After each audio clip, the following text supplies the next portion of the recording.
Hello students, welcome to our new lecture based on the topic the nuclear chemistry, जिसे हम radio activity भी कहते हैं। तो इस चैप्टर में कुछ कॉन्सेप्ट्स हैं और कुछ थ्योरी है। तो सबसे पहले हम बात करते हैं रेडियो एक्टिविटी के मेन पॉइंट्स पे। तो आप हेडिंग डाल देंगे main points of radio activity. तो मेन पॉइंट्स क्या है रेडियो एक्टिविटी के, वो हम जान लेते हैं। सबसे पहली चीज तो रेडियो एक्टिविटी होती क्या है, तो किसी सब्सटेंस से without any excitation, without any external source, बिना हीट किए हुए, बिना कोलिजन के अगर स्पॉन्टेनियस डिसइंटीग्रेशन होता है सब्सटेंस का, उससे इनविजिबल रेज निकलती हैं, तो ऐसी प्रॉपर्टी को हम बोलते हैं रेडियो एक्टिविटी। इस प्रॉपर्टी को सबसे पहली बार ऑब्जर्व किया था हेनरी बैक्वेरेल ने। तो पोटेशियम यूरेनिल सल्फेट कंपाउंड से कुछ इनविजिबल पेनिट्रेटिंग रेज निकली थी। इसी चीज को हेनरी बैक्वेरेल ने सबसे पहली बार ऑब्जर्व किया था, लेकिन तब ये नाम रेडियो एक्टिविटी नहीं आया, तब इसको इनविजिबल पेनिट्रेटिंग रेज बोला जाता था।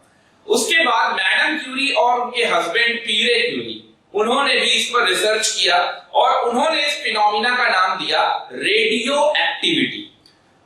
इस फिनोमिना में, रेडियो एक्टिविटी में, कभी बाहर के जो एक्सटर्नल फैक्टर्स हैं उनका कोई इन्वॉल्वमेंट नहीं है।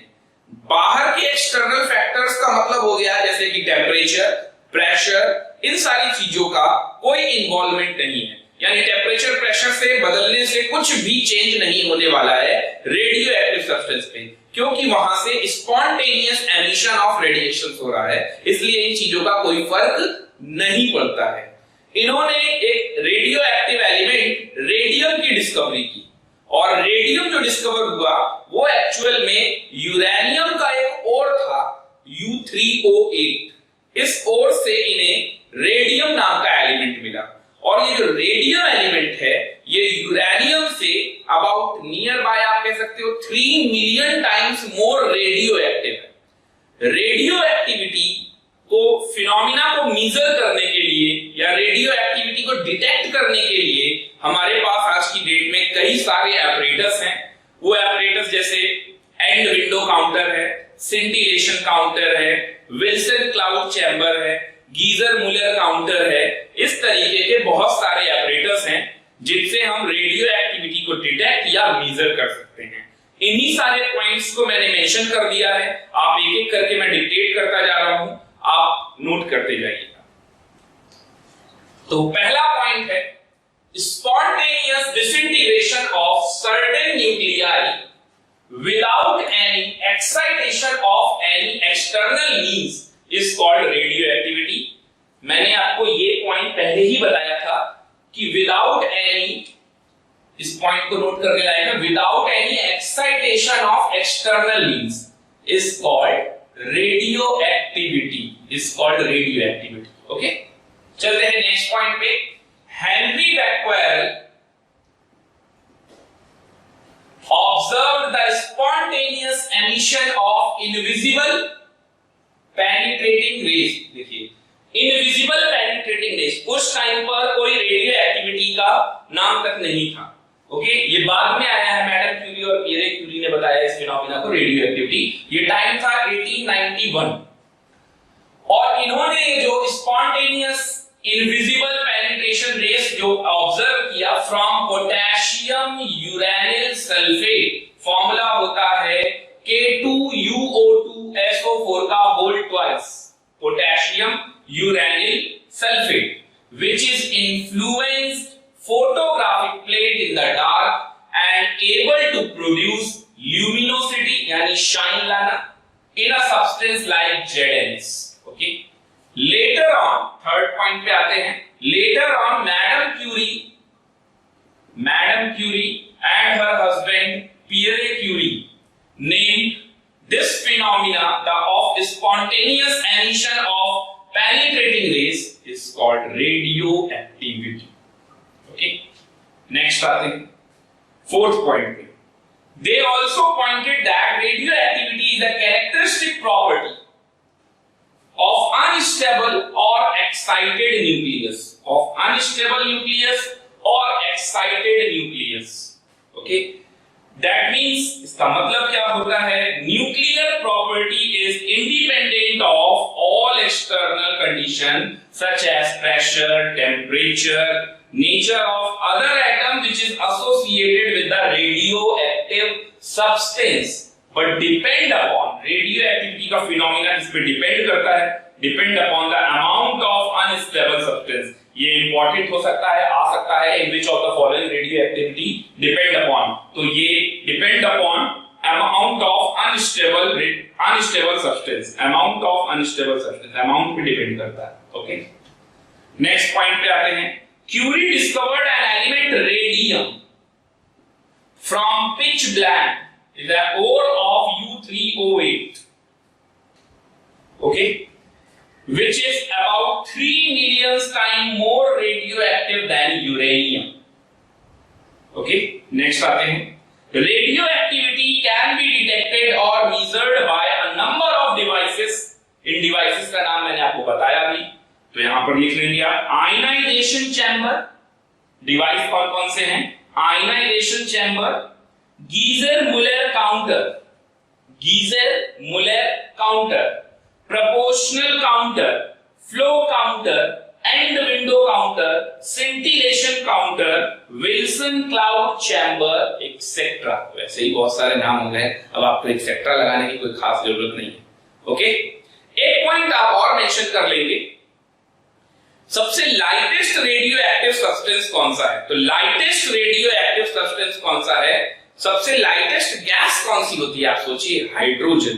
तो हाइड्रोजन का ही आइसोटोप यानी कि 1H3 tritium is the lightest radio active element और सब्सटेंस। तो आप लिख लेंगे the lightest radio active substance is tritium 1H3। Okay, तो अब नेक्स्ट हेडिंग डालनी है अपने को, नेचर ऑफ रेडियो एक्टिविटी। तो चलते हैं अपने अगले टॉपिक पे, nature of radio active substances. Radio active substances के ऊपर ये डायग्राम मैंने बनाया है, इसको आप नोट कर लेंगे। रेडियो एक्टिव सब्सटेंस को कैरी करने के लिए हमें लेड का ब्लॉक चाहिए होता है, क्योंकि लेड कभी भी रेडियो एक्टिव सब्सटेंस के साथ रिएक्शन में पार्टिसिपेट नहीं करेगा। इस वजह से लेड का ब्लॉक सबसे बेस्ट होगा रेडियो एक्टिव सब्सटेंसेस को स्टोर करने के लिए। ये जो आप डायग्राम देख रहे हैं, ये nature of radio active substances, इस पे काम किया था रदरफोर्ड ने। रदरफोर्ड ने एक्सपेरिमेंट ये किया कि उसने लेड ब्लॉक में एक रेडियो एक्टिव सब्सटेंस रखा और फिर उसके दोनों साइड पे इलेक्ट्रिक और मैग्नेटिक फील्ड लगाई, और इलेक्ट्रिक और मैग्नेटिक फील्ड से पास करने पर उसने ऑब्जर्व किया कि तो कुछ रेस सीधे जा रही हैं जो कि डेविएट नहीं होती है नेगेटिवली चार्ज प्लेट और पॉजिटिवली चार्ज प्लेट एनोड और कैथोड से। ऐसी रेस को नाम दिया गया गामा रेस, और इनकी वेलोसिटी बहुत ज्यादा थी, इनकी velocity equal to the velocity of light थी। अब आप देख सकते हैं कुछ रेस डेविएट हो रही है नेगेटिवली चार्ज प्लेट की तरफ, तो नेगेटिवली चार्ज प्लेट की तरफ वही रे डेविएट हो सकती है जिसमें पॉजिटिवली चार्ज पार्टिकल्स होंगे, तो ऐसी रेस को नाम दिया गया अल्फा रे। इसकी वेलोसिटी गामा से कम होती है, 1/10 of the velocity of light के अप्रोक्सीमेटली, सबसे कम वेलोसिटी इसी की होती है। ये रेडियो एक्टिव सब्सटेंस से 3 टाइप की रेडिएशंस मिलती हैं हमें, alpha ray, beta ray and gamma रे। अल्फा रे, बीटा रे, गामा रे किसे कहते हैं? वो रे जो बिल्कुल स्ट्रेट जा रही है, जो कि इलेक्ट्रिक फील्ड और मैग्नेटिक फील्ड की वजह से कभी भी डेविएट नहीं हो रही है, कहीं पर भी डेविएट नहीं हो रही है, ऐसी रे को हम गामा रे कह रहे हैं। वो रे जो कि नेगेटिवली चार्ज प्लेट की तरफ डेविएट हो रही है, इसका मतलब उसमें पॉजिटिवली चार्ज पार्टिकल्स हैं, और ऐसी रेस को हम बोलते हैं अल्फा रे। और वो रे जो कि पॉजिटिवली चार्ज प्लेट की तरफ डेविएट हो रही है, इसका मतलब उसके अंदर नेगेटिवली चार्ज पार्टिकल्स होंगे, तो उसके अंदर नेगेटिवली चार्ज पार्टिकल्स होंगे, इट मींस कि वो पॉजिटिव चार्ज प्लेट की तरफ डेविएट करेगी, और ऐसी रे को नाम दिया गया बीटा रे। तो 3 टाइप की रेस मिली, alpha ray, beta ray and gamma ray. Okay, आप अल्फा रे के लिए लिख लेंगे the rays which consist of positively charged particle, and verse the rays which consist of positively charged particle and move towards negatively charged plate is called alpha ray. Second, the ray which move towards positively charged plate and consist of negatively charged particle is called beta ray. and the ray which is undeflected going straight is called gamma ray. सबसे ज्यादा velocity किसकी है? Gamma की, उससे कम alpha की, gamma से कम beta और सबसे कम alpha. Alpha 1/10 of the velocity of light, beta 9/10 of the velocity of light and gamma is equal to the velocity of light. Okay, note कर लेंगे यहां तक ये पॉइंट्स भी और साथ में ये डायग्राम भी. और अब हम चलते हैं अपने अगले टॉपिक पे, characteristic properties of alpha, beta and gamma rays. और इनको समझने के लिए टैबुलर फॉर्म में अरेंज कर देते हैं. तो आप ये टेबल बना देंगे इसी तरीके से, properties alpha ray, beta ray and gamma रे, 4 कॉलम बनाएंगे. प्रॉपर्टीज में अपने को कौन कौन सी प्रॉपर्टीज एक्सप्लेन करनी है वो मैंने पहले ही लिख दी है, देखेंगे. Nature and value of charge पहली प्रॉपर्टी है, nature and value of charge. तो देखिए nature and value of charge में क्या है, अल्फा कैसा होगा, अल्फा का नेचर कैसा होगा, पॉजिटिव. अल्फा के अंदर पॉजिटिवली चार्ज पार्टिकल होते हैं, पॉजिटिव. और चार्ज, तो चार्ज होगा इसका double of the charge of proton, double of the charge of proton. Doubly ionised helium होता है ना, इसलिए double of the charge of proton. Beta का नेचर कैसा होगा, तो नेगेटिव होगा. और इसका charge, value of charge is equal to, value of charge is equal to the charge of electron, यानी कि 1.6 into 10 to the power of -19 coulomb, जिसको आप एक फंडामेंटल चार्ज के बराबर बोलते हो E, और यहां पर आप बोल सकते हो 2E, यानी कि 2E की वैल्यू हो गई 3.2 into 10 to the power of -19 coulomb. Okay, next आते हैं गामा. तो गामा का नेचर कैसा होता है, न्यूट्रल. और न्यूट्रल है तो नेचर ऑफ चार्ज का कोई मतलब ही नहीं है. नेचर ऑफ पार्टिकल, तो नेचर ऑफ पार्टिकल की अगर मैं बात करूं तो ये डबली आयनाइज्ड हीलियम होता है, He2+. ओके, बीटा में कौन कौन से पार्टिकल होते हैं, तो ये पहले ही बताया मैंने आपको, इलेक्ट्रॉन के चार्ज के बराबर होता है. तो पार्टिकल कौन से होंगे, इलेक्ट्रॉन या फिर positron, positive electron, positron. Gamma में कोई पार्टिकल नहीं होता, no particle. It gives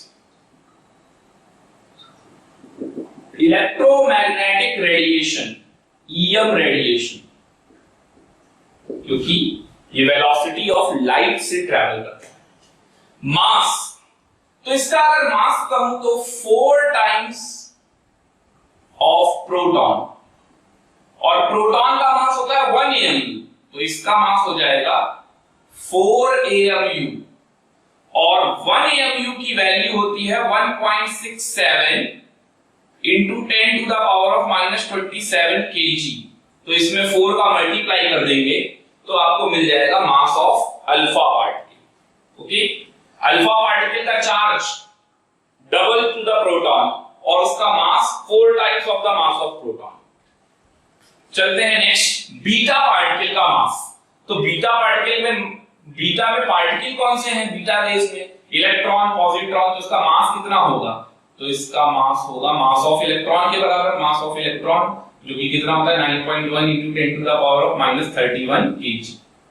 okay, particle less है, ये तो मास लेस है, पार्टिकल ही नहीं है, मास भी नहीं है, तो मास लेस है.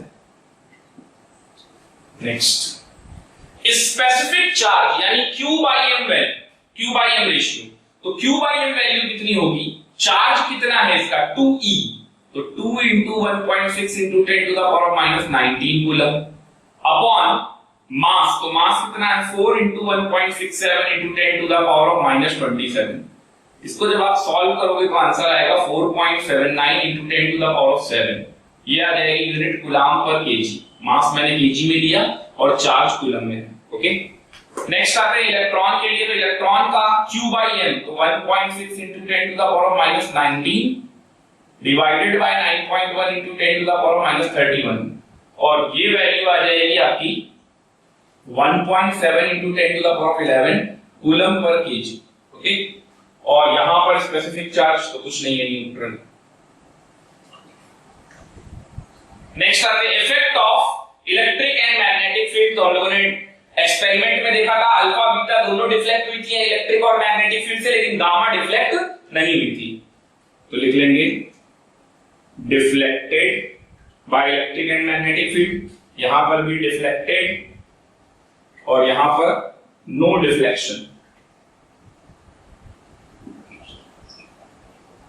No deflection. Penetrating power, penetrate करने की पावर अल्फा की सबसे कम, तो कंपेयर किया जाए तो 100 और 10,000 के आसपास आप बोल सकते हैं। ओके, ये कंपेयर करने का तरीका था। और अगर पेनिट्रेट करने की पावर सबसे कम है अल्फा की, तो इसकी आयनाइजिंग पावर सबसे ज्यादा होगी। तो आयनाइजिंग पावर यानी कि आयन में कन्वर्ट होना, आयनाइज होना, तो आयनाइजिंग पावर जैसी गामा की वैसी यहां आ जाएगी। तो 10,000, 100, 1। बीटा मिड में बना रहता है अल्फा गामा की। वेलोसिटी, तो वेलोसिटी में लिख लेंगे 1/10 ऑफ वेलोसिटी ऑफ लाइट, यानी सबसे कम वेलोसिटी इसी की। सेकेंड आते हैं तो 9/10 of velocity of light, 9/10 of the velocity of light. और यहां गामा पे वेलोसिटी होती है c के बराबर, जो कि 3 × 10⁸ मीटर पर सेकेंड होता है। Okay, mutual interaction with matter, तो मैटर बाहर सराउंडिंग के साथ ये क्या म्यूचुअल इंटरेक्शन है। तो अल्फा और बीटा दोनों से ही क्या प्रोड्यूस होता है, हीट। तो लिख लेंगे प्रोड्यूसेस हीट, इसमें भी लिख लेंगे प्रोड्यूसेस हीट। और गामा, तो वो तो पेनिट्रेशन पावर भी अगर देखा जाए तो उसकी बहुत कम है, और पेनिट्रेटिंग पावर बहुत ज्यादा है, सॉरी पेनिट्रेटिंग पावर बहुत ज्यादा है 10,000 टाइम, और आयनाइज की तो कोई टेंडेंसी नहीं है, पार्टिकल ही नहीं है। तो ये क्या करता है, explain the concept of phenomena of photo electric effect. Okay, तो यहां पे लिखेंगे गिव द फिनोमिना, इसको थोड़ा ऊपर लिख देंगे, वेलोसिटी ऑफ लाइट को 3 × 10⁸ मीटर पर second. Give the phenomena of photo electric effect. Okay, photo electric effect का फिनोमिना गामा रेज से मिलता है। तो यहां तक नोट कर लेंगे। ये था हमारा characteristic properties of alpha, beta and gamma rays. तो चलते हैं अपने अगले टॉपिक की तरफ, और हेडिंग डाल देंगे आप rate of radioactive decay. Radio active decay और डिके कांस्टेंट के बारे में हमें जान लेना है। तो जितने भी रेडियो एक्टिव सब्सटेंसेस होते हैं वो फर्स्ट ऑर्डर काइनेटिक्स से डिके होते हैं। तो आप पहला पॉइंट तो लिख लेंगे, all radio active substance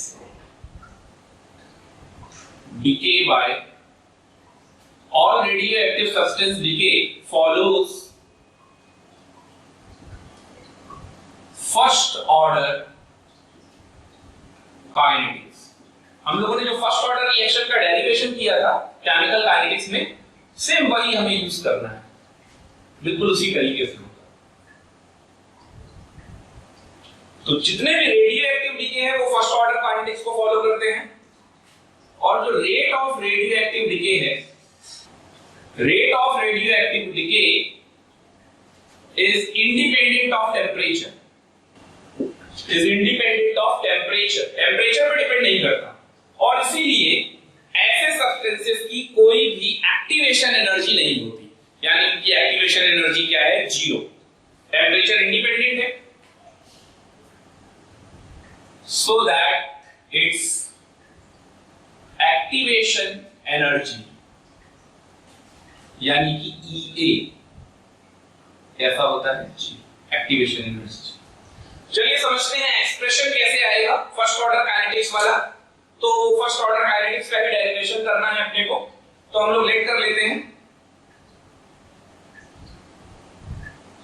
let us consider a reaction of radioactive decay, जिसमें ए हमारा रेडियोएक्टिव सब्सटेंस है और वो प्रोडक्ट में कन्वर्ट, ओके। ए हमारा radioactive substance, time t is equal to 0 पे इसका अमाउंट अब की बार ले लेते हैं n नॉट। अब ये प्रोडक्ट में तो कोई कन्वर्ट हुआ नहीं, time t is equal to t पे ये n हो गया और ये n डैश हो गया। ये वैसे ही है जैसे हम लोग a और 0 लेते थे, a माइनस x करते थे, यहाँ x बनता था, बिल्कुल उसी तरीके से चल रहा है। अब आप सोचिए केमिकल काइनेटिक्स में आप रेट लॉ एक्सप्रेशन से क्या लिखते थे? तो आप लिखते थे rate is directly proportional to active mass of A, ऐसे लिखते थे। यहां पर भी यही है। और rate minus d active mass of A by dt is equal to k active mass of A, ऐसा लिखते थे। बस यहां पर क्या करने वाले हैं हम लोग, वही a का एक्टिव मास कितना हो गया n, तो हम यहां पे लिखने वाले हैं minus dn by dt, minus dn by dt is equal to k की जगह पर क्या लिख देंगे, डीके कांस्टेंट, और डीके कांस्टेंट रेडियो एक्टिविटी में चलता है लैम्डा, ओके। और a, तो a का अमाउंट टाइम t बराबर t पे कितना है n, तो ये n हो गया। a भी बोल सकते हैं, at भी बोल सकते हैं, ओके। तो लैम्डा n, तो यहां पर एक्सप्रेशन इस तरीके से चलेगा। तो ये क्या है, रेट ऑफ डीके, और जो किसके प्रोपोर्शनल होता है n के, तो rate of decay is directly proportional to amount of the substance. मैंने लिखवाया भी था आपको, अमाउंट ऑफ सब्सटेंस पे decay, rate of decay depend करता है, ओके। और ये लैम्डा क्या है, डीके कांस्टेंट, लैम्डा को बोलेंगे डीके कांस्टेंट। चलिए आगे आते हैं, तो इसको फिर से इंटीग्रेट कर लेते हैं। तो n वाले एक तरफ minus dn upon n is equal to lambda dt। अब आप इसको इंटीग्रेट कर, ओके। तो टाइम t बराबर 0 पे इसका अमाउंट कितना था n naught, time t equal to t पे इसका अमाउंट कितना आ गया n, तो माइनस dn बाई dt, तो dx अपॉन x का x ln x हो जाएगा। तो वैसे ही चलेगा यहां पर भी। चलिए देखिए, सारी प्रॉपर्टी बिल्कुल उसी तरीके से, ln n ये हो जाएगा n से n naught is equal to lambda t minus g, okay. Lambda t, बल्कि यहां पर भी लिमिट लगा देते हैं 0 से लेकर t तक, ये मैंने नेगेटिव साइन चेंज कर दिया है, तो ये हो जाएगा ln n naught by n is equal to lambda t, okay. तो यहां से n इज इक्वल टू बन जाएगा n नॉट e की पावर माइनस लैम्डा t। ऐसा एक्सप्रेशन वहां पर भी आता था, c is equal to c naught e की पावर माइनस kt, kt बराबर a नॉट e की पावर, ये भी आप लिख सकते हैं at is equal to a not e की पावर माइनस लैम्डा t। वहां kt आता था, यहां लैम्डा आ गया, यहां लैम्डा को हम डीके कांस्टेंट बोल रहे हैं, ओके। तो एक तो ये आ गया एक्सपोनेंशियल के फॉर्म में, और दूसरा हम इसको सॉल्व भी कर सकते थे लॉग का बेस स्टैंडर्ड लगा के। तो वो कैसे सॉल्व कर सकते थे, आप इसको इक्वेशन नंबर 1 मान लेंगे, इसी तरीके से इस वाले को इक्वेशन नंबर 2 मान लेंगे, इसको इक्वेशन नंबर 3 और ये 4, ओके। तो इक्वेशन नंबर 2 को देखेंगे, बाय इक्वेशन 2, तो ln n naught by n is equal to lambda t, तो lambda is equal to 1 upon t ln ln n naught by n। इसका बेस अगर आप स्टैंडर्ड करेंगे तो स्टैंडर्ड बेस में किस तरीके से दिखेगा आपको, lambda is equal to 2.303 upon t log n naught by n, okay. तो ये फॉर्मूला आ गया अपना डीके कांस्टेंट का, ये भी इंपॉर्टेंट फॉर्मूला है, ध्यान रखना है आपको। ये जितने भी फॉर्मूले मैं लिखा हूं सभी इंपॉर्टेंट है, ओके। तो ये हो गया हमारा इक्वेशन नंबर 5, नोट कर लीजिए यहां तक तो पहले। अब यहां पर जो वेरिएबल्स हैं उन वेरिएबल्स को भी बता देते हैं। तो लैम्डा क्या है हमारा, डीके कांस्टेंट, या आप बोल सकते हो disintegration constant. Okay, lambda. Rate of decay, तो रेट ऑफ डीके मैंने क्या बताया आपको, माइनस dn बाई dt। यहां नेगेटिव साइन का क्या मतलब है, नेगेटिव साइन का मतलब है अमाउंट टाइम के साथ साथ क्या हो रहा है, डिक्रीज हो रहा है। तो कुछ ना कुछ तो अमाउंट डिके होता ही जाएगा, तो इसलिए नेगेटिव साइन लिखा है अमाउंट डिक्रीज होने की वजह से। ओके, और कोई वेरिएबल रह गया, लैम्डा भी हो गया, n भी हो गया। n क्या है, remaining amount of the radioactive substance at time t। n क्या है, remaining amount of radioactive substance A at time t equal to t, इसको n बोलते हैं। और n नॉट क्या है, हालांकि मैंने लिख ही दिया है ये सब, initial amount of radioactive substance A at time t बराबर 0। ओके, चलिए यहां तक तो नोट कर लिया हम लोगों ने। अब हमें क्या करना है, यहां से हम इसकी हाफ लाइफ को भी डिस्कस करेंगे, जैसे हमने फर्स्ट ऑर्डर काइनेटिक्स में किया था। तो हाफ लाइफ को भी डिस्कस कर लेते हैं। अच्छा, लैम्डा के बारे में कुछ बातें आप जान लीजिए। तो लैम्डा के बारे में कुछ इंपॉर्टेंट पॉइंट्स क्या हैं, लैम्डा भी हमारा टेम्परेचर इंडिपेंडेंट है, तो ये भी लिख लेंगे, lambda is temperature independent. Lambda कैसा होता है, टेम्परेचर इंडिपेंडेंट होता है। दूसरी चीज, लैम्डा हमेशा लेस देन 1 होता है। Lambda temperature independent, less than 1 होता है। ओके, डीके कांस्टेंट है। डिसइंटीग्रेशन, इसकी यूनिट क्या होगी, तो यूनिट ऑफ लैम्डा। तो यूनिट ऑफ के क्या होता था फर्स्ट ऑर्डर रिएक्शन में, टाइम इनवर्स। तो वैसे ही लैम्डा की भी यूनिट क्या हो जाएगी, टाइम इनवर्स। ओके, चलिए नेक्स्ट आते हैं हाफ लाइफ पे। हाफ लाइफ, तो टी हाफ के बारे में मुझे जानना है, हाफ लाइफ के बारे में। तो एक्सप्रेशन जो आपका है उसी में आप क्या करेंगे, n की जगह n नॉट बाई 2 लगा देंगे, t की जगह t हाफ लगा देंगे। तो lambda is equal to 2.303 upon t log n naught by n at t is equal to t half, n is equal to हो जाएगा n नॉट बाई 2। तो lambda is equal to 2.303 t half log n naught upon n naught by 2। तो ये वही आ जाएगा 0.693 upon t half is equal to lambda. Okay, बिल्कुल first order वाला ही सब एक्सप्रेशन आएगा, बस k की जगह आपको लैम्डा लगाना है। ओके, तो lambda is equal to 0.693 upon t half, ये एक्सप्रेशन आ गया आपका। तो यहां से आप कह सकते हो हाफ लाइफ पीरियड, जैसे आप फर्स्ट ऑर्डर रिएक्शन में बोलते थे हाफ लाइफ पीरियड क्या होता है, कंसंट्रेशन पे डिपेंड नहीं करता, तो आप भी बोल दोगे हाफ लाइफ पीरियड जो है अमाउंट पे डिपेंड नहीं करता। ओके, इनिशियल अमाउंट पे डिपेंड नहीं करता। तो आप ये स्टेटमेंट लिख लेंगे, half life period of radioactive substance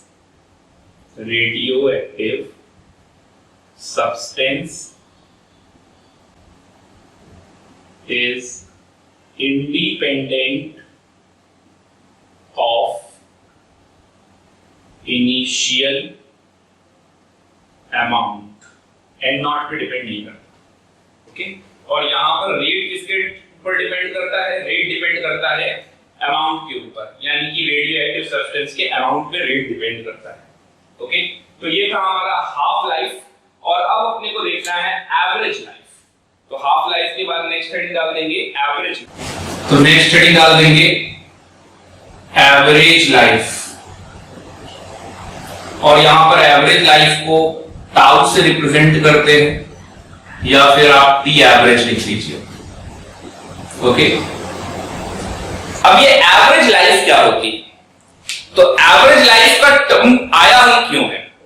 actual में किसी भी रेडियो एक्टिव सब्सटेंस का डिके का टोटल टाइम पीरियड क्या होगा, तो वो इंफिनिटी होगा। यानी टोटल डिके टाइम एक मीनिंगलेस बात है, कोई मतलब ही नहीं है। तो इसलिए एवरेज लाइफ का कंसेप्ट आया है।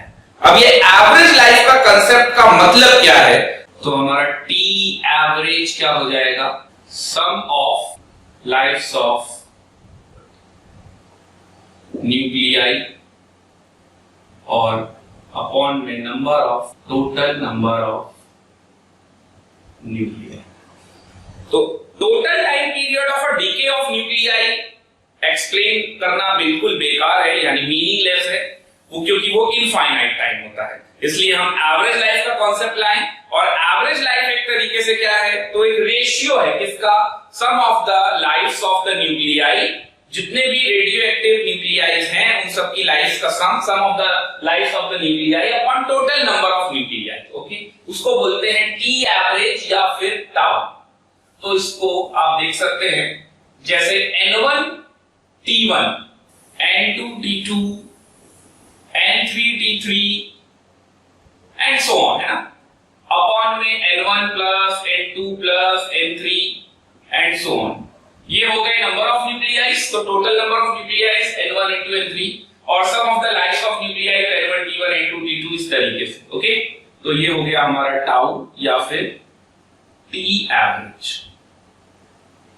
एक बात और इंपॉर्टेंट है, हम टाउ को या टी एवरेज को 1 बाय लैम्डा से भी रिप्रेजेंट कर सकते हैं।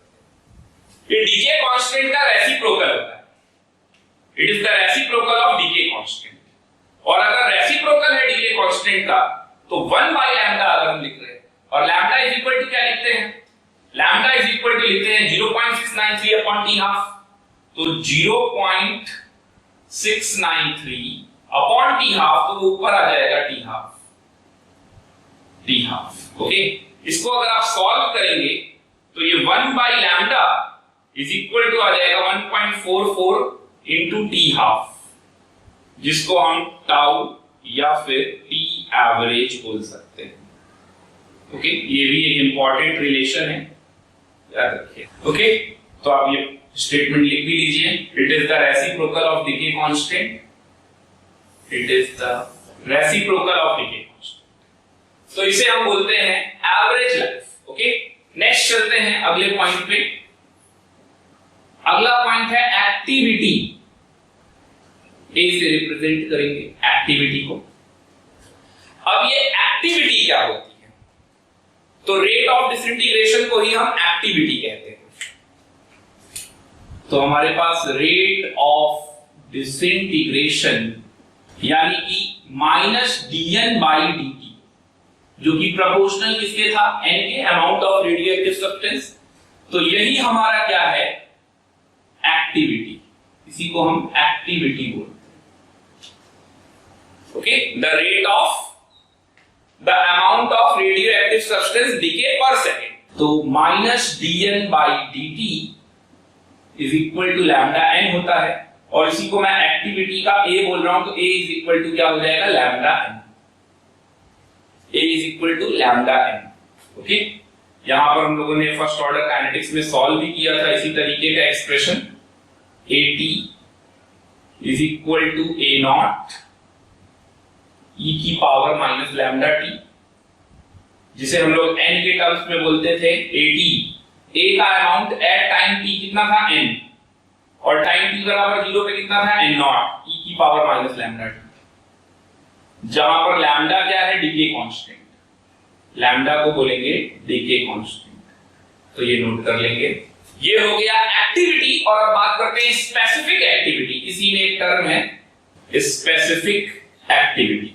ओके, तो अब ये स्पेसिफिक एक्टिविटी क्या होता है, ये जो आप ऊपर एक्टिविटी देख रहे हैं, इसको पर यूनिट मास अगर आप डिफाइन करेंगे तो ये कहलाएगा स्पेसिफिक एक्टिविटी। तो स्पेसिफिक एक्टिविटी क्या हो जाएगा, rate of disintegration, rate of disintegration per unit mass. तो इसको स्पेसिफिक एक्टिविटी बोलते हैं। यानी कि हमने जो dN/dt लिख रखा है, -dN/dt, ये एक्टिविटी हो गया। और 1/m मास से और डिवाइड कर देंगे तो ये आ जाएगा हमारा स्पेसिफिक एक्टिविटी, यानी कि A बाई M को हम बोलेंगे स्पेसिफिक एक्टिविटी।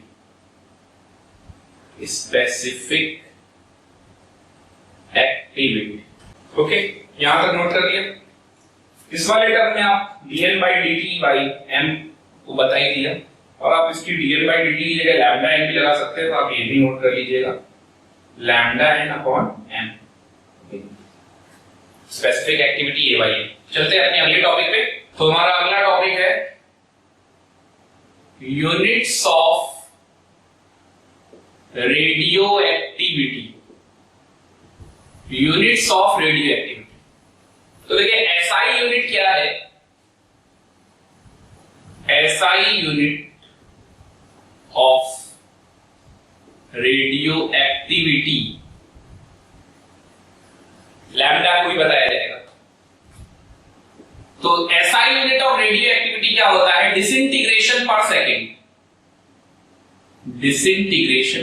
डिसइंटीग्रेशन पर सेकेंड, शॉर्ट में हम लोग बोलते हैं DPS। ओके, DPS का मतलब दिल्ली पब्लिक स्कूल नहीं है, तो ये डिसइंटीग्रेशन पर सेकेंड है, स्मॉल d भी यूज कर सकते हैं आप, DPS। ओके, और 1 बैक्वायरल BQ के बराबर होता है। तो ये BQ का क्या मतलब है? BQ का मतलब है बैक्वायरल, हेनरी बैक्वायरल से आया है, उसी के नाम पे बनी है यूनिट बैक्वायरल। ओके, अब प्रैक्टिकल यूनिट्स क्या हैं? क्यूरी और रदरफोर्ड। तो ये भी DPS के टर्म में एक्सप्लेन किए जाते हैं। तो 1 रदरफोर्ड, साइंटिस्टों ने अपने ही नाम पर यहां यूनिट बना रखी है। 1 रदरफोर्ड होता है 10 to the power 6 DPS। 1 curie, तो 1 क्यूरी होता है 3.7 into 10 to the power of 10 DPS। तो ये हैं कुछ units of radio activity, note कर लेंगे इसको। और अब न्यूमेरिकल सॉल्व करने के लिए अपने को सीखना है ट्विंस फॉर्मूला, तो ये भी लिख लेंगे। ट्विंस फॉर्मूला ये क्या होता है? ये जस्ट फॉर न्यूमेरिकल है, इसके लिए भी आपको ध्यान रखना है। तो जो टोटल टाइम है उसमें और हाफ लाइफ पीरियड और टोटल टाइम पीरियड में रिलेशन है, जो नंबर ऑफ हाफ लाइफ के टर्म में कंप्लीट होता है। तो total time period is equal to n into T half, जहां पर n क्या है? Number of half life. T half तो आपको बता ही दिया पहले से ही, हाफ लाइफ, और t है total number of total time period, total time period. जैसे कोई radio active disintegration particular T time तक चला, उसका हाफ लाइफ अगर पता है तो हम उसमें निकाल सकते हैं कितने नंबर ऑफ हाफ लाइफ में ये प्रोसेस कंप्लीट हो रहा होगा। ओके, तो एक तो फॉर्मूला ये हो गया t is equal to n into T half, और दूसरा फॉर्मूला है n is equal to n not half की पावर n। ये n आता कहां से? यहां से आएगा। ये जो आपका रिमेनिंग अमाउंट है n और ये जो इनिशियल अमाउंट है n नॉट, उनके बीच में क्या रिलेशन होता है? 1/2 की पावर n। यहां से आप n निकालेंगे, ये n यहां लगाएंगे अगर आप, तो आपको t हाफ देगा तो t पता चल जाएगा, t पता होगा तो t हाफ आ जाएगा। तो आप n और n नॉट भी लिख लीजिएगा, तो n नॉट हो जाएगा इनिशियल अमाउंट और n हो जाएगा remaining amount of a substance. Okay, note कर लेंगे यहां तक। अब जितना भी आपने फर्स्ट ऑर्डर काइनेटिक्स पढ़ा था वो सारे कॉन्सेप्ट्स तो लगने ही है रेडियो एक्टिविटी में, क्योंकि रेडियो एक्टिविटी भी फर्स्ट ऑर्डर काइनेटिक्स को फॉलो करती है। केमिकल काइनेटिक्स में हम लोगों ने पैरेलल रिएक्शन भी पढ़ा था, पैरेलल रिएक्शन का भी कांसेप्ट यहीं पर लगता है। तो जरा पैरेलल रिएक्शन का कांसेप्ट भी देख लेते हैं हम लोग। हेडिंग डाल देंगे पैरेलल रिएक्शन। जैसे हम लोगों ने पैरेलल रिएक्शन में क्या देखा था? ए कोई रिएक्टेंट था, केमिकल काइनेटिक्स में सब बता चुका हूं मैं आपको। ए से बी बना और सी बना, तो ए से एक साथ बी और सी बन रहा है। तो हम लोग केमिकल काइनेटिक्स में यहां पर केवल K2 लिखते थे। तो आपको देखिए दो चीजें याद रखनी है, दो चीजें ध्यान रखनी है। पहला कि आपको K is replaced by lambda. Okay, जहां जहां K आ रहा है एक्सप्रेशन में वहां पर आपको लैम्डा लगा देना है। और दूसरा, concentration is replaced by amount. Concentration को अमाउंट से रिप्लेस कर दीजिए, मोल्स। ओके, तो यहां पर A से बना B और C, यहां पर हम K1 K2 की जगह लैम्डा 1 लैम्डा 2 ले लें। ओके, तो एक्सप्रेशन कैसे लिखते थे? एक्सप्रेशन एक तो था हमारा A not is equal to कैसे लिखते थे? AT plus BT plus CT। आपको मैंने कॉफिशिएंट लगा लगा कर भी बताया था, अगर यहाँ N1 और यहाँ N2 होगा तो BT by N1 BCT by N2 इस तरीके से आ जाएगा। तो एक एक्सप्रेशन तो अपना यही हो गया काइनेटिक्स वाला। चलते हैं दूसरे एक्सप्रेशन की तरफ। दूसरा एक्सप्रेशन क्या था? Active mass of B upon active mass of C, यानी B का अमाउंट और C का अमाउंट। अब यहाँ एक्टिव मास नहीं बोलना चाहिए, बल्कि मुझे B और C का रेशियो बोलना चाहिए। ओके, तो आप स्मॉल ब्रैकेट भी लगा सकते हो। तो यहाँ पर क्योंकि मैं कंसंट्रेशन को अमाउंट से रिप्लेस कर रहा हूँ, तो B by C का रेशियो क्या हो जाएगा? वो लैम्डा 1 अपॉन लैम्डा 2 हो जाएगा। केमिकल काइनेटिक्स में ये पूरा प्रूफ भी किया था। चलिए आगे समझ लेते हैं। परसेंटेज ऑफ B और परसेंटेज ऑफ C निकालने का तरीका। तो परसेंटेज ऑफ B कैसे निकलेगा? Lambda 1 upon lambda 1 plus lambda 2 into 100, क्योंकि B वाला के डीके कांस्टेंट क्या है? लैम्डा 1। और इसी तरीके से C वाले के लिए निकालते हैं। तो परसेंटेज ऑफ C कैसे आएगा? तो वो आ जाएगा lambda 2 upon lambda 1 plus lambda 2 into 100। Okay, तो ये हो गया percentage of B and C, AT BT CT। अच्छा, अब एक्सप्रेशन अगर आपको लिखना है तो dV by dt अगर आपको लिखना है dV by dt, तो dV by dt क्या हो जाएगा? वो होता था पहले K1 AT, तो यहाँ हो जाएगा लैम्डा 1 AT। इसी तरीके से dC by dt क्या लिखेंगे आप? तो dC by dt लिखने के लिए आपको लिखना पड़ेगा lambda 2 AT, lambda 2 AT। Okay, और अगर आपको dA by dt लिखना होगा तो आप क्या लिखेंगे? dA by dt is equal to, ये आ जाएगा lambda 1 AT plus lambda 2 AT। Okay, जिसको आप लिख सकते हैं lambda 1 plus lambda 2 times of AT। तो अगर आपको याद हो इसका एक्सप्रेशन, जब हम आगे इसको सॉल्व करते थे, तो ये K1 प्लस K2 की जगह यहाँ पर लैम्डा 1 प्लस लैम्डा 2 बन जाता है। ओके, और यहाँ पर भी आप वो रिलेशन यूज कर सकते हैं। वो रिलेशन कौन सा, मैं बता दे रहा हूं आपको। रिलेशन था लैम्डा 1 प्लस लैम्डा 2 की जगह पर आप लैम्डा डैश बोलेंगे ना, lambda dash is equal to lambda 1 plus lambda 2। और लैम्डा की जगह पर आप क्या बोल सकते हैं? 0.693 अपॉन T हाफ। तो 1 अपॉन T हाफ, कौन सा? Net, is equal to 1 upon T half 1 plus 1 upon T half of 2। ये रिलेशन भी आप ध्यान रखिएगा। ओके, एक रिलेशन और था, AT is equal to A not E की पावर माइनस KT आता था फर्स्ट ऑर्डर में। फिर जब यहां पर पैरेलल रिएक्शन करने लगे तो K1 प्लस K2, तो यहां lambda 1 plus lambda 2। AT is equal to A not E की पावर माइनस में lambda 1 plus lambda 2 times of T। ये रिलेशन, तो ये सब पैरेलल वाले वही सारे रिलेशन यूज करेंगे। आपको सिर्फ K की जगह लैम्डा यूज करना है, कंसंट्रेशन की जगह अमाउंट यूज करना है। तो ये पैरेलल रिएक्शन की एक्सप्रेशन है। मेरे पॉसिबल कि रेडियो एक्टिव सब्सटेंस को फर्स्ट ऑर्डर काइनेटिक्स बता दिया जाए और आपको उसी से क्वेश्चन रिलेटेड दे दिया जाए, तो काइनेटिक्स में ना आकर रेडियो एक्टिविटी में क्वेश्चन आ जाए बिल्कुल उसी तरीके से, तो आपको फॉर्मूले बिल्कुल वही यूज कर रहे हैं। ओके, नोट कर लेंगे यहां तक। तो ट्विंस फॉर्मूला पर बेस्ड कुछ क्वेश्चंस भी कर लेते हैं हम लोग, जो अभी हम लोगों ने फॉर्मूले सीखे। चलिए नेक्स्ट है क्वेश्चन नंबर 1 नोट करेंगे आप सबसे पहले। क्वेश्चन है the half life period of 15I125 is 60 days। कोई आयोडीन का सैंपल है, 53 एटॉमिक नंबर, 125 मास नंबर दिया हुआ है, is 60 days half life period। What percentage of radioactivity would be present after 180 days? तो आप देख सकते हैं 60 days और 180 डेज टोटल टाइम पे आपको बता रहा है। ये टाइम कंप्लीशन नहीं हुआ, इसने बोला है 180 डेज में 180 डेज के बाद कितना परसेंटेज ऑफ रेडियो एक्टिविटी अपने को देखने को मिलेगा। तो देखिए नंबर ऑफ हाफ लाइफ अगर 60-60 में देखेंगे तो 3 हो जाएंगे। तो चलिए सॉल्व करते हैं इस क्वेश्चन को। सॉल्यूशन क्या है इसका, t is equal to n into T half, मैंने आपको बोला था ये लगाना है।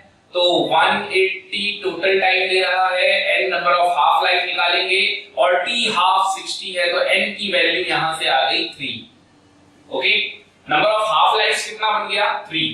अब अपना अमाउंट जो रिमेन होगा वो कितना होगा, n नॉट हाफ की पावर n।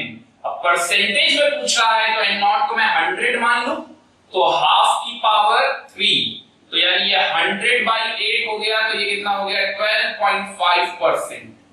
12.5% ये हो गया हमारा रिमेनिंग अमाउंट और यही रेडियो एक्टिविटी प्रेजेंट होगी आफ्टर 180 डेज। ओके, तो आंसर हमारा हो गया 12.5%। अगले क्वेश्चन पे चलते हैं। नेक्स्ट क्वेश्चन है व्हाट मास ऑफ C14, ये उससे भी ज्यादा अच्छा क्वेश्चन है। What mass of C14 isotope will have an activity equal to 1 curie. What mass of carbon 14 isotope will have an activity equal to 1 curie? T half of C14 is 5730 years। तो देखिए question में आपको given क्या क्या है। Question में आपको T half given है 5730 years। ओके, C14 आइसोटोप की जो एक्टिविटी A है यानी कि माइनस का dN/dt जो कि लैम्डा n के बराबर होता है, वो गिवन है 1 क्यूरी। और 1 क्यूरी कितना होता है 3.7 into 10 to the power of 10 dps। Okay, तो अब यहां से आप सोचो कि आपको क्या चाहिए। आपको पूछा गया what mass of an C14 isotope, n चाहिए, a दिया हुआ है, लैम्डा कहीं से मिल जाए तो lambda is equal to 0.693 upon T half लगा सकते हैं कि नहीं। ओके, और ये डिसइंटीग्रेशन पर सेकंड में है तो ये इयर्स को भी सेकंड में कन्वर्ट कर लेंगे, तो 0.693 upon T half 5730 into 365 1 year में। ओके, तो ये डेज में कन्वर्ट हो गया, इसके बाद 24, इसके बाद 60 और 60, तो ये आ गया सेकंड्स। ये लैम्डा हो गया। अब हम जैसा कि देख रहे हैं a is equal to lambda n होता है, लैम्डा अपने पास है, n अपने को पता करना है, a भी पता है, तो 3.7 into 10 to the power of 10 is equal to a is equal to lambda 0.693 upon t half 5730 into 365 into 24 into 3600। Okay, lambda n। यहां से हम क्या निकाल लेंगे n, तो हमारा n क्या आएगा उसको कैलकुलेट कर लेंगे। तो n आएगा, आंसर मैं आपको बता दे रहा हूं 9.65 into 10 to the power of 21। ये नंबर ऑफ एटम्स आ गए। ओके, ये n मोल नहीं होता, ये ध्यान रखिएगा। n क्या है हमारा एटम, अमाउंट बोला था ना, अमाउंट का मतलब मोल से नहीं एटम से। तो नंबर ऑफ एटम्स हमारे पास आ गए और मुझे C14 आइसोटोप का मास चाहिए। तो सोचिए आपके पास एटम है तो 9.65 into 10 to the power of 21 में Na से डिवाइड कर दीजिए, तो ये क्या आ जाएंगे मोल, और जब मोल आ जाए तो 14 से मल्टीप्लाई कर दीजिएगा उसके मोलर मास से, तो मास आ जाएगा। इसका मतलब मेरे को करना है 9.65 into 10 to the power of 21 upon 6.023 into 10 to the power of 23 into 14। It will give 0.2244 gram of the substance। तो ये हमारा आंसर। ओके, तो इस तरीके से क्वेश्चन सॉल्व करने। नेक्स्ट आते हैं, अपने को रेडियो एक्टिव डिसइंटीग्रेशन में कैसे कैलकुलेट करेंगे कि नंबर ऑफ अल्फा डीके कितने हुए, बीटा डीके कितने हुए। तो हेडिंग डाल देंगे how to calculate number of alpha beta decay. Alpha beta decay calculate करना, कैसे कैलकुलेट करते हैं।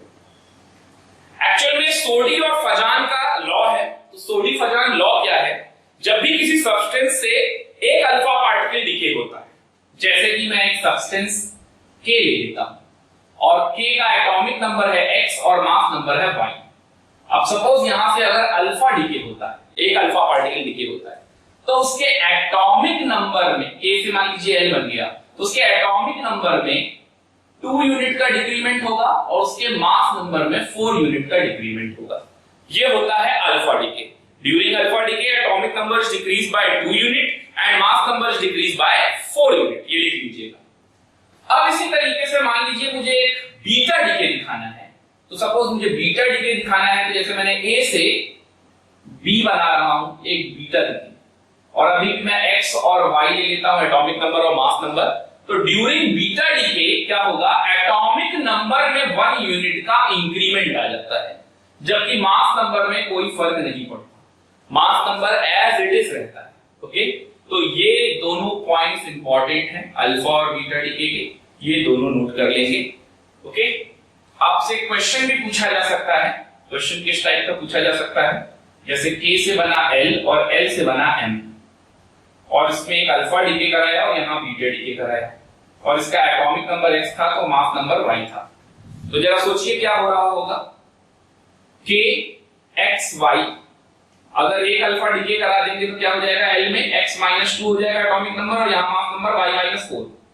ओके, अब जब यहाँ पर हम बीटा डीके कराएंगे, तो बीटा डीके कराएंगे तो क्या होगा, यहाँ पर m बन जाएगा, और m बन जाएगा तो यहाँ पर x माइनस 1 हो जाएगा, और फिर यहाँ पर y माइनस 4 हो जाएगा।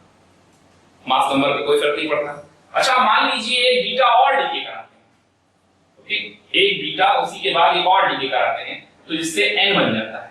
तो जरा सोचिए अगर यहाँ पर एक बीटा और डीके करा दिया जाए जिससे ये n बन जाएगा, तो इसका एटॉमिक नंबर क्या हो जाएगा, x, और ये क्या हो जाएगा, y माइनस 4। अब आपसे देखिए k और n में रिलेशन पूछा जा सकता है, तो k और n के बीच में क्या रिलेशन, k और n का एटॉमिक नंबर सेम है, मास नंबर डिफरेंट है, दे आर आइसोटोप्स, वही सब लग जाएगा, आइसोटोप, आइसोबार।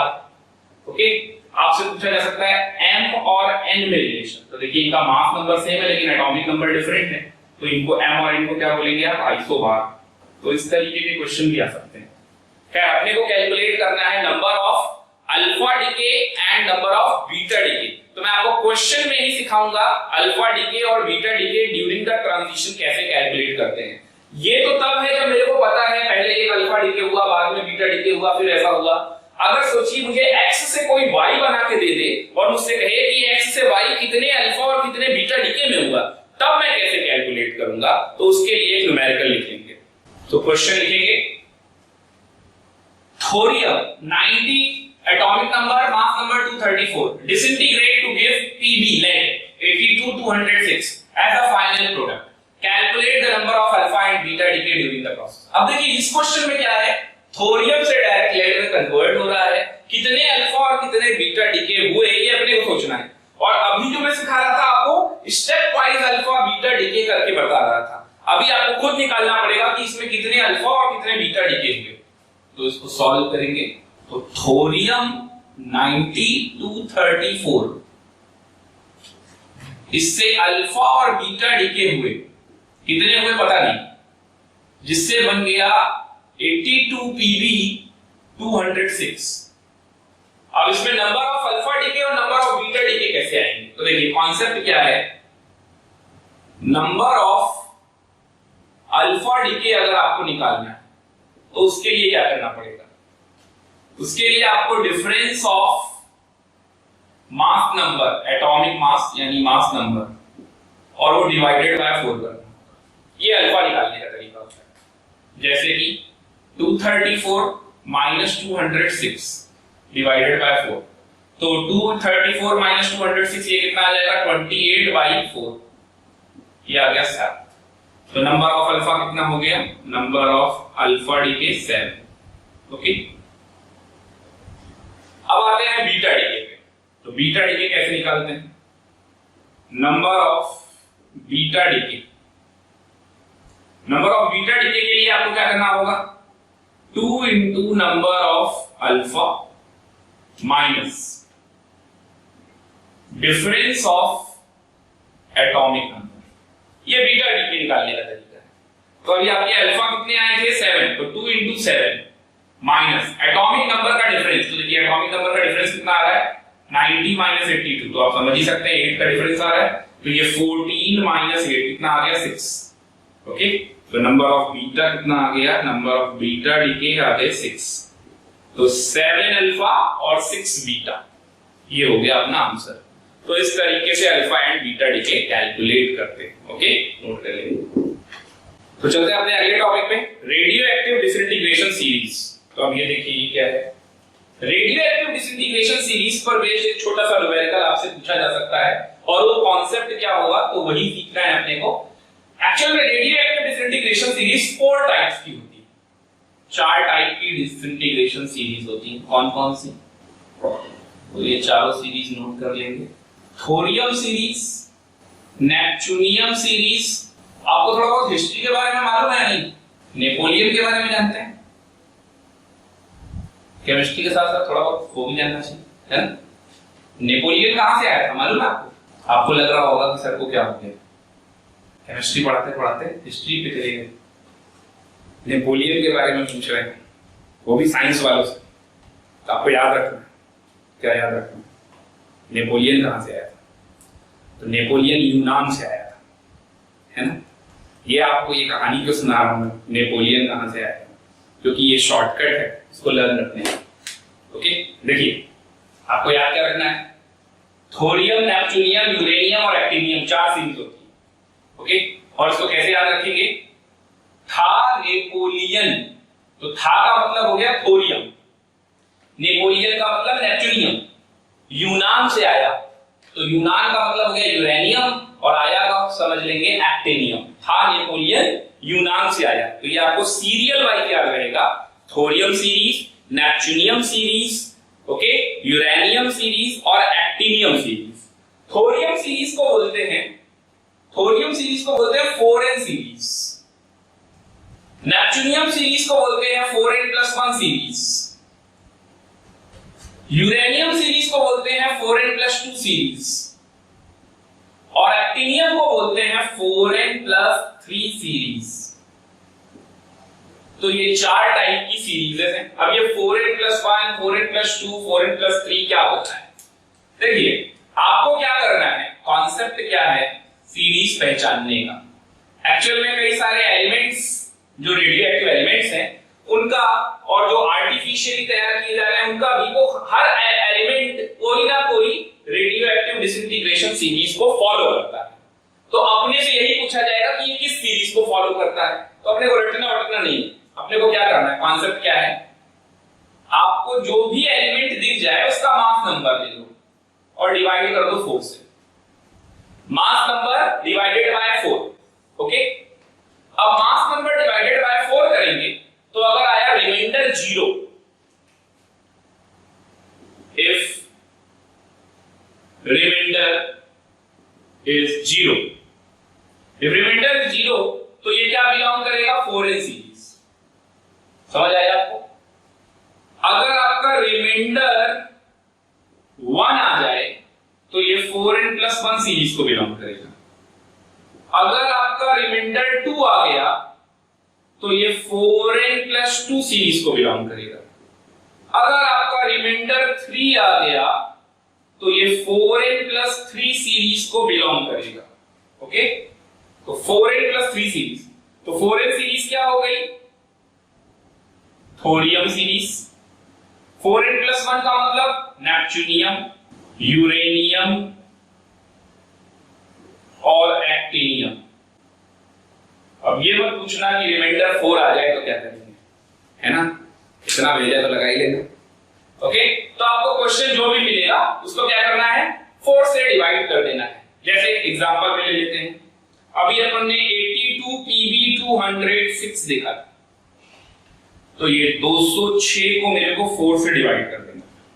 ओके, तो अगर इसको मैं 4 से डिवाइड करूंगा तो ये क्या बन जाएगा, आप देख सकते हैं 4 5 जा 20 और 4 5 जा 20 और 4 1 जा 4, तो रिमाइंडर कितना आ जाएगा 2, रिमाइंडर कितना आ जाएगा 2, तो ये आ जाएगा 4n+2 सीरीज, 4n+2 सीरीज को डिवाइड करना। ओके, 260 था ना, अगर 282 Pb 208 होता तो 208 डिवाइडेड बाय 4, अब तो पूरा पूरा कट रहा है, तब ये 4n सीरीज को बिलोंग करेगा। देख लेना उस क्वेश्चन में 206 है या 208 है, जो भी होगा आपको इसी तरीके से सॉल्व करना है। मास नंबर को क्या कर देना है, 4 से डिवाइड कर देना है, अगर रिमाइंडर 0 आ गया तो 4n सीरीज 1 आया तो 4n + 1, 4n + 2, 4n + तो चलते हैं अपने अगले टॉपिक पे, N/P रेशियो यानी neutron to proton ratio stability band. Heading डाल देंगे neutron to proton N/P ratio stability band.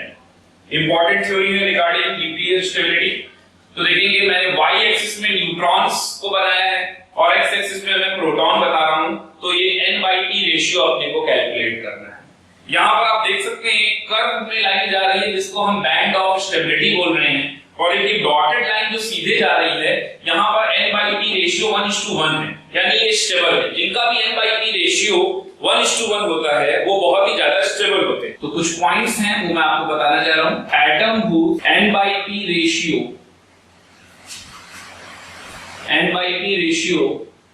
1:1 are more stable, बल्कि आप कहोगे मोस्ट स्टेबल। ये कैसे होंगे मोस्ट स्टेबल? ओके, अगर मैं एटॉमिक नंबर की बात करूं तो बिलो 20 एटॉमिक नंबर तक एलिमेंट्स का N/P रेशियो 1:1 होता है, एक्सेप्ट हाइड्रोजन एंड अर्गन। तो ये सेकंड पॉइंट लिख लेंगे, except hydrogen and argon atomic number up to 20, atomic number up to 20 hydrogen और अर्गन को छोड़कर N/P ratio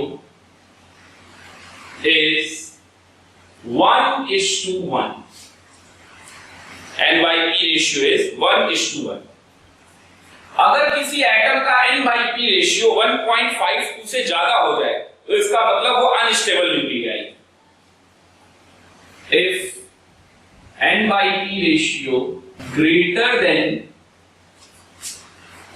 1.52 it means unstable nucleus. Unstable nucleus तो वो हाईएस्ट एटॉमिक नंबर जहां तक एटम स्टेबल है तो वो है बिस्मथ, जिसका N/P रेशियो 1.52 एग्जैक्टली ही होता है। The highest stable atomic number 83, और वो होता है 83 Bi बिस्मथ का। 83 Bi बिस्मथ होता है। इट्स N/P रेशियो इज 1.52, और इसके ऊपर वाले जितने भी होंगे वो सब लेस स्टेबल होंगे, अनस्टेबल होंगे। ओके, तो उनमें क्या होंगे, डीके होंगे। डीके किस लिए होंगे, ताकि वो स्टेबिलिटी बैंड को टच कर जाएं। तो अब जितने भी ऐसे न्यूक्लियाई हैं जिनका N/P रेशियो हाई है, तो अबव द स्टेबिलिटी बैंड, ये स्टेबिलिटी बैंड दिख रहा है ना आपको, अबव द स्टेबिलिटी बैंड जिनका N/P रेशियो हाई होगा वो अपना N/P रेशियो क्या करेंगे, कम करेंगे वाया बीटा डीके, और जिनका N/P रेशियो छोटा होगा वो अपने N/P रेशियो को बढ़ाएंगे to gain the stability band. और वो कैसे हो सकता है, वो पॉजिट्रॉन डीके से हो सकता है, के कैप्चर से हो सकता है, इन सारी चीजों से होगा। ओके, तो हम बात कर लेते हैं अबव द स्टेबिलिटी बैंड। तो अबव द स्टेबिलिटी बैंड क्या होता है, अबव द स्टेबिलिटी बैंड में N/P रेशियो हाई होता है। N/P रेशियो हाई होता है, तो N/P रेशियो अगर हाई है तो वो अपने N/P रेशियो को क्या करेगा, डिक्रीज, ताकि वो स्टेबिलिटी बैंड की तरफ आ सके। तो ऐसा कब पॉसिबल है, जब उसमें न्यूट्रॉन इसमें कन्वर्ट हो जाए प्रोटॉन में, यानी neutron is converted into proton. तो न्यूट्रॉन का सिंबल होता है 0 n1 और प्रोटॉन का होता है 1h1। न्यूट्रॉन से प्रोटॉन कन्वर्ट होता है। अब ये न्यूक्लियर रिएक्शन बैलेंस करने के लिए आपको क्या लगाना पड़ेगा? तो देखिए यहाँ 0 है, एटॉमिक नंबर को एटॉमिक नंबर से बैलेंस करते हैं और मास नंबर को मास नंबर से। तो इधर लेफ्ट में 0, यहाँ राइट में 1 है, तो यहाँ आएगा -1। यहाँ पर 1 है और यहाँ ऑलरेडी 1 है, तो यहाँ आ गया 0। इसीलिए बीटा डीके का -1 बीटा 0 इस तरीके का सिंबल होता है, symbol of beta decay. This is the symbol of beta decay. Okay, ये बात समझ में आ गई आपको? तो अबव द स्टेबिलिटी बैंड अगर आप जाएंगे तो बीटा डीके होगा, बीटा डीके अपर। अब बात करते हैं बिलो द स्टेबिलिटी बैंड। तो पहले आप यहां तक नोट कर लेंगे। तो अब चलते हैं below the stability band. Above the stability band में क्या होगा? तो मैंने आपको बताया अबव द स्टेबिलिटी बैंड में बीटा डीके होगा। तो उसमें बीटा डीके कैसे होता है? तो उसमें neutron is converted into proton. यही रीजन था कि जब बीटा डीके होता है तो हम एटॉमिक नंबर में 1 यूनिट का इंक्रीमेंट करा देते हैं, क्योंकि न्यूट्रॉन किसमें कन्वर्ट हो रहा होता है? प्रोटॉन में, और -1 बीटा 0 उसका सिंबल हो जाता है। तो अब चलते हैं हम लोग बिलो द स्टेबिलिटी बैंड। तो बिलो द स्टेबिलिटी बैंड का मतलब क्या हो गया कि यहां पर n/p रेशियो लो होगा। तो n/p रेशियो अगर लो है तो उसको हमें बढ़ाना है, और बढ़ेगा कैसे? जब प्रोटॉन न्यूट्रॉन में कन्वर्ट हो। तो यहां पर proton is converted into neutron. तो अगर प्रोटॉन न्यूट्रॉन में कन्वर्ट हो जाएगा तो ऑलरेडी n/p रेशियो क्या होगा? बढ़ने लगेगा और वो स्टेबिलिटी बैंड को टच करने लगेगा। ओके, तो चलिए देखिए कैसे पॉसिबल है। तो इसमें पॉसिबल होने का पहला तरीका है पॉजिट्रॉन डीके। Positron DK. अब ये पॉजिट्रॉन डीके क्या होता है? पॉजिट्रॉन का मतलब पॉजिटिव इलेक्ट्रॉन। तो पॉजिट्रॉन डीके में होगा क्या? इसमें भी वही चीज है कि प्रोटॉन किसमें कन्वर्ट होगा? तो प्रोटॉन न्यूट्रॉन में कन्वर्ट होगा। और प्रोटॉन न्यूट्रॉन में कैसे कन्वर्ट होगा? तो 1h1 is converted into 0n1। अब यहां पर देखिए, यहां पर सिंबल क्या होगा? तो एटॉमिक नंबर में 1 है और यहां पर 0 है, तो यहां आ जाएगा +1 बीटा 0। इसको बोलते हैं पॉजिट्रॉन डीके। अब देखिए एटॉमिक नंबर और मास नंबर बैलेंस है, तो ये मेन कांसेप्ट्स हैं। बाकी रिएक्शन तो आप बैलेंस कर ही लोगे, अब एटॉमिक नंबर को एटॉमिक नंबर से, मास नंबर को मास नंबर से। तो ये होता है पॉजिट्रॉन डीके, जिसमें प्रोटॉन कन्वर्ट होगा किसमें? Proton is converted into neutron, और यहां पर सिंबल आ जाएगा +1। Okay, +1 beta decay. इसी तरीके से एक और है हमारे पास, सेकंड पार्ट पे आते हैं, के इलेक्ट्रॉन कैप्चर। के इलेक्ट्रॉन। अब ये के इलेक्ट्रॉन कैप्चर क्या होता है? एक्चुअल में हम एक इलेक्ट्रॉन को कैप्चर करते हैं सबसे पहले पहली शेल से, फर्स्ट सेल से इलेक्ट्रॉन को कैप्चर करते हैं और उसको कन्वर्ट कराते हैं हम प्रोटॉन को न्यूट्रॉन में। तो उसको न्यूट्रॉन में कन्वर्ट कराते हैं। तो ये कैसे होता है देखेंगे। Proton is converted into neutron, और वो प्रोटॉन न्यूट्रॉन में कैसे कन्वर्ट होगा?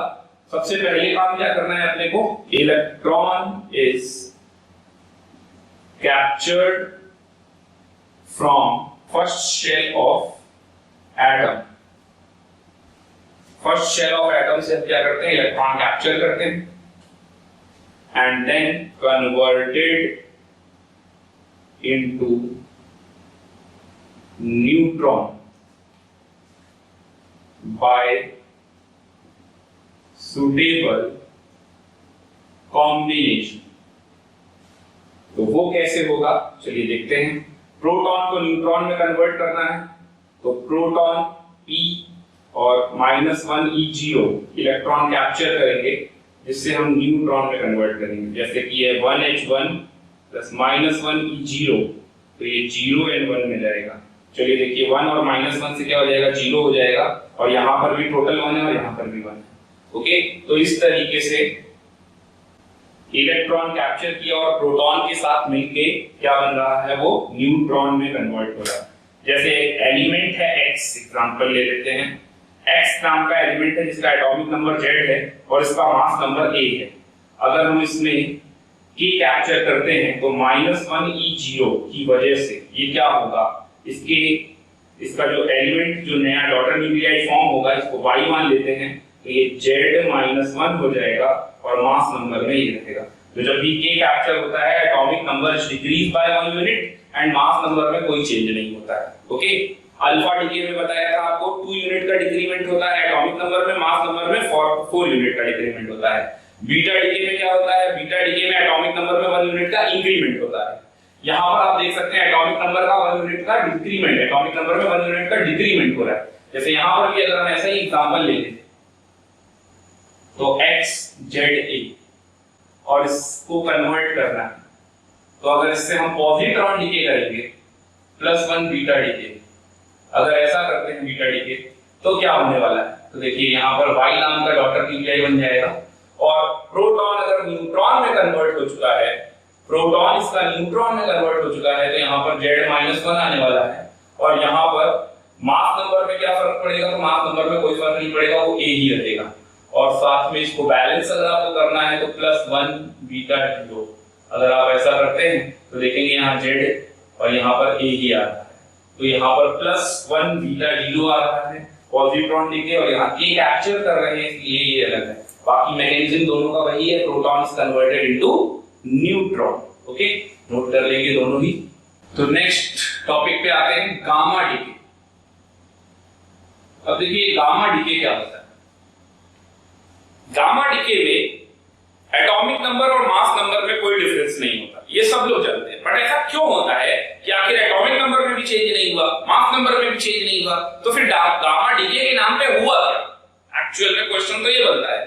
तो देखिए एक्चुअल में जब आप किसी एटम से, जब आप किसी न्यूक्लियस से, न्यूक्लियाई से अगर आप अल्फा और बीटा डीके करेंगे तो अल्फा बीटा डीके करने के बाद वो डॉटर न्यूक्लियाई बनेगा, लेकिन अब वो डॉटर न्यूक्लियाई अपनी ग्राउंड स्टेट में नहीं आ गया होगा, अभी वो डॉटर न्यूक्लियाई अपनी एक्साइटेड स्टेट में होगा। अब आपको उस डॉटर न्यूक्लियाई को एक्साइटेड स्टेट से ग्राउंड स्टेट में लेके आना है, और इस काम के लिए आपको इलेक्ट्रोमैग्नेटिक रेडिएशंस की जरूरत पड़ेगी, और वो काम करता है गामा डीके।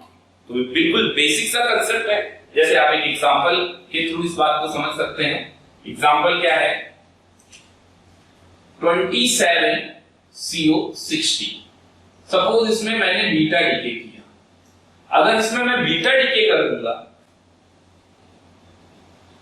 तो यहां पर क्या होगा, एटॉमिक नंबर 1 इंक्रीज हो जाएगा तो 28Ni60 हो जाएगा, लेकिन ये एक्साइटेड स्टेट में होगा, और मुझे ये निकिल को एक्साइटेड स्टेट से कहां लेकर जाना है, ग्राउंड स्टेट लेके जाना है, यानी 28Ni60 ग्राउंड स्टेट पे लेके जाना है, ग्राउंड स्टेट पे लेके जाना है।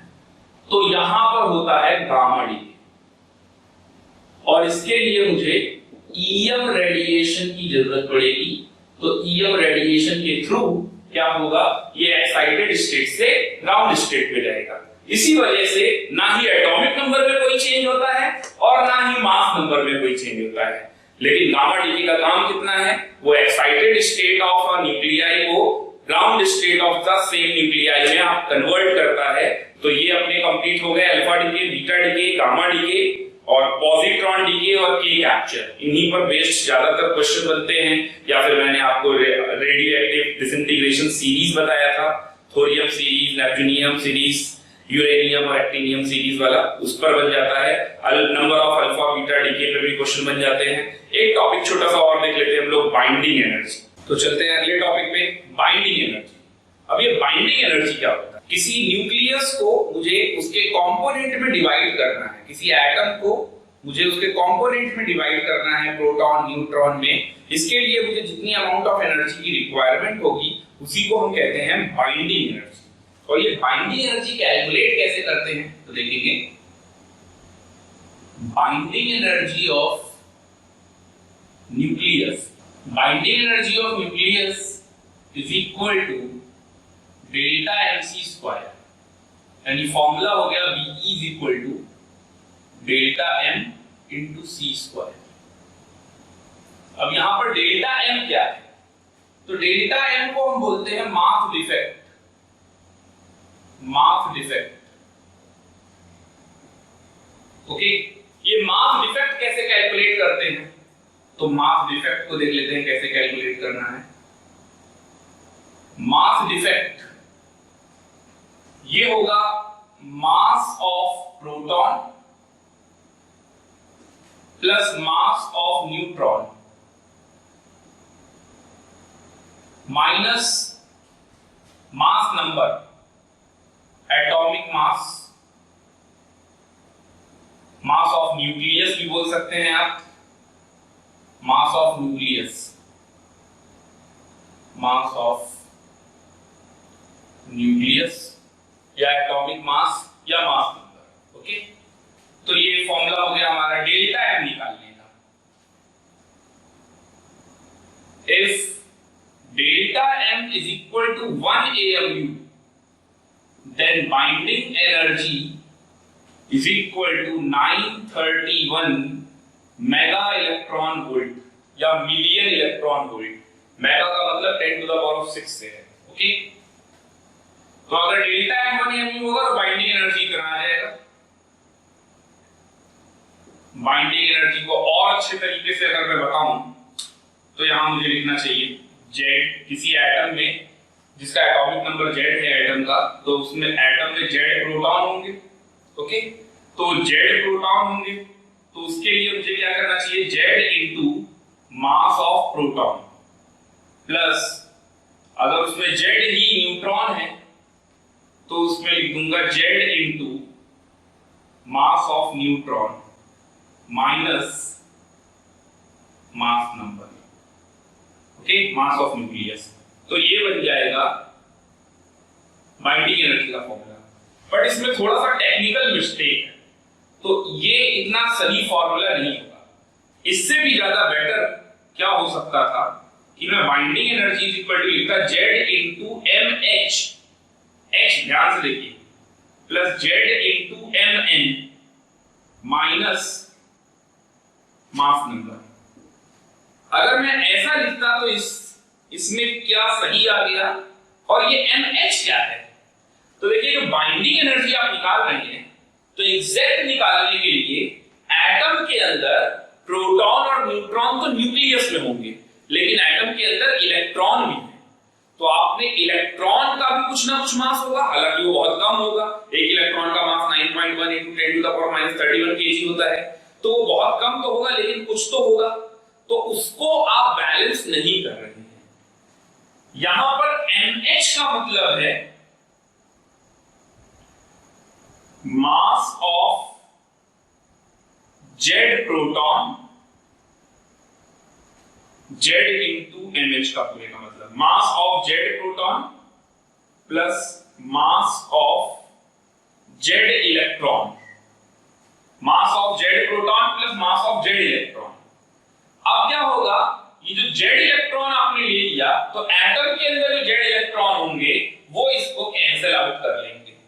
ओके, तो आप एग्जैक्ट में बाइंडिंग एनर्जी क्वांटिटेटिवली बता सकेंगे। तो यहां पर मुझे MH यूज करना चाहिए, ना कि MP यूज करना चाहिए। ओके, ये स्टेटमेंट आप नोट कर लीजिएगा। तो ये हो गया बाइंडिंग एनर्जी। अब बात करते हैं बाइंडिंग एनर्जी पर न्यूक्लियॉन। तो बाइंडिंग एनर्जी पर न्यूक्लियॉन क्या होता है? वो होता है binding energy upon number of nucleons. अब ये नंबर ऑफ न्यूक्लियॉन्स क्या होते हैं? Number of nucleon